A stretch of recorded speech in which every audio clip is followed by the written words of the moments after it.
त्याप्रमाणे मी आज नेहमीप्रमाणे सिद्धिविनायकाच्या दर्शनाला आलो आहे. मी स्वतः निवडणुकीला उभा आहे, त्यामुळे सहकुटुंब आलो आहे. बाप्पाचं दर्शन घेतलं, आशीर्वाद घेतला, आता मतदानाला जाईल. गणपती बाप्पा मुंबईचा सिद्धिविनायक खास करून विशेष आशीर्वाद आहे मुंबईवर असं मानलं जातं.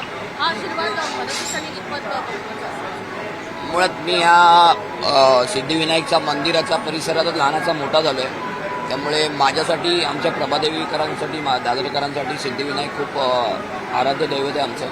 आणि एकंदर पाहता मी 15 दिवस जो काय आम्ही प्रचार केला आणि लोकांकडून जो काय प्रतिसाद मिळतोय त्यामध्ये मला मनसेसाठी, विशेषतः मनसेसाठी आणि शिवसेना उद्धव बाळासाहेब ठाकरे या दोन पक्षांसाठी, विशेषतः मराठी माणसांमध्ये जी आपुलकी आणि एक वेगळी भावना जी जाणवली, त्यातून मला असं वाटतंय की आमची सत्ता येईल.